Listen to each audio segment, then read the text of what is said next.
এবার যদি আমি কাট অফ দেখি, যেটা তোমাদের মেন প্রশ্ন, তার আগে আমি হোস্টেলটার ফিজটা বলে দিই। ফিজ কি? দেখো, তোমাদের ফিজ হচ্ছে যখন তোমরা কলেজে অ্যাডমিশন নেবে, ফর্ম ফিল আপ করলে, মেরিট লিস্ট বেরালো, তোমরা চান্স পেলে, এবার তোমরা কলেজে অ্যাডমিশন নেবে। অ্যাডমিশন নেওয়ার সময় 10,300 টাকা কিন্তু পেমেন্ট করতে হবে। 10,300 টাকা পেমেন্ট করে দিলে এবার যখন তোমরা ফার্স্ট সেমিস্টারে পরীক্ষা দেবে, মানে 6 মাস পরে 5,000 টাকা পেমেন্ট করতে হবে। আবার 6 মাস পরে 5,000 টাকা পেমেন্ট করতে হবে।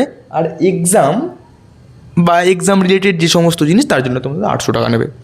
মানে প্রতি সেমিস্টার 5,000 টাকা, মানে বছরে 10,000 টাকা। আর এক্সামের টাকাটা যদি মোটামুটি ধরে নাও, বছরে আর 2,000 টাকা বাড়িয়ে নাও, 12,000 টাকা কিন্তু পেমেন্ট করতে হচ্ছে। তাহলে একবার পেমেন্ট করতে হচ্ছে 10,300 টাকা কলেজে, এটা তুমি পেমেন্ট করে দিলে। এবার প্রতি সেমিস্টারে 5,000 টাকা, 6 মাস অন্তর 5,000 টাকা পেমেন্ট করতে হচ্ছে। আর বছরে যদি তাকাও, বছরে মোটামুটি 12,000 টাকার কাছাকাছি কিন্তু পেমেন্ট করতে হচ্ছে।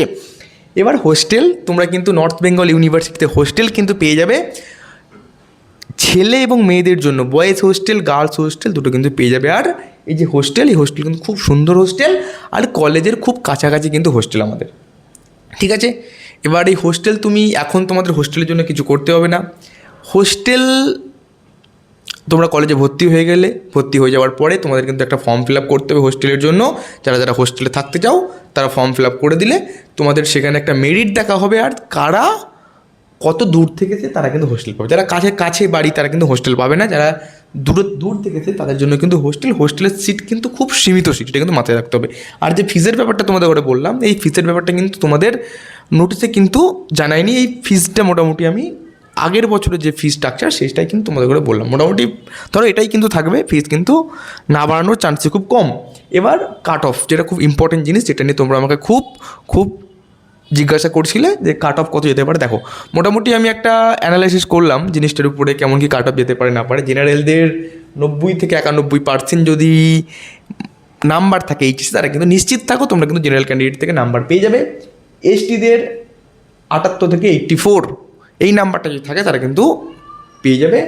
এসসিদের 80 থেকে 86% নাম্বার যদি থাকে তারা কিন্তু নিশ্চিত থাকো তোমরা কিন্তু কলেজ পাচ্ছ। আর পিডাব্লিউডিদের 68 থেকে 82 যদি থাকে তোমরা কিন্তু কলেজ কিন্তু পাচ্ছ। এইটা কিন্তু তোমাদের মাথায় কিন্তু ঢুকিয়ে নাও। এবার একটা জিনিস ভালো করে শোনো, এটা কি, এটা কিন্তু আমরা অ্যাপ্রক্স বললাম তোমাদের, অ্যাপ্রক্স, এর বাড়বে না কিন্তু এর কমতে পারে। ধরো জেনারেলদের 85 চলে এলো, আসতেই পারে। 84 চলে এলো, আসতেই পারে। যারা 84 পাচ্ছ তারা চান্স পেয়ে যাচ্ছ, আসতেই পারে। এসটিদের কত, এসটিতে ধরো 70 নেমে গেল, 65 নেমে গেল। 65 নেওয়ার চান্স খুব কম আছে, 70 নেমে গেল, হতেই পারে, মেবি হতেই পারে, না হওয়ার কিছুই নেই। কিন্তু এইটা যদি তোমরা মোটামুটি দেখো, এইটা মোটামুটি নিশ্চিতভাবে তোমরা কিন্তু ঘুমাতে পারবে যে হ্যাঁ আমার নাম্বার আছে, আমি চান্স পেয়ে গেলাম। যাদের নাম্বার নেই তারা কী করবে, তারা কিন্তু Calcutta university law entrance preparation নাও, বা অন্যান্য ইউনিভার্সিটিতে কিন্তু ট্রাই করো। ক্যালকাটা ইউনিভার্সিটি কিন্তু সব থেকে বেস্ট, যেখানে কিন্তু তোমরা গভর্নমেন্ট কলেজ পেয়ে যাবে।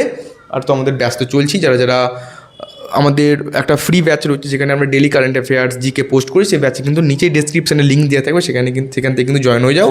আর এনবিউ রিলেটেড একটা কিন্তু হোয়াটসঅ্যাপ গ্রুপ আমি বানিয়েছি, তার লিঙ্কও আমি ডেসক্রিপশানে দিয়ে থাকবো, সেই গ্রুপটাতে জয়েন হয়ে যাও। কোনো প্রবলেম হলে এই নাম্বার কিন্তু রয়েছে, এই নাম্বারে একবার ফোন করে নেবে, তোমরা কিন্তু হেল্প পেয়ে যাবে। আর ভিডিওটা ভালো লাগলে চ্যানেলটাকে অবশ্যই সাবস্ক্রাইব করবে। তোমরা কিন্তু সাবস্ক্রাইব করো না, বেরিয়ে চলে যাও, আর লাইক করে দেবে। আর কোনো জায়গায় প্রবলেম হলে কমেন্ট করে দেবে। কোনো বন্ধু যদি ল পড়তে চায় তাদের সাথে কিন্তু ভিডিওটা শেয়ার করে দেবে। আজকের ভিডিও এইটুকুই।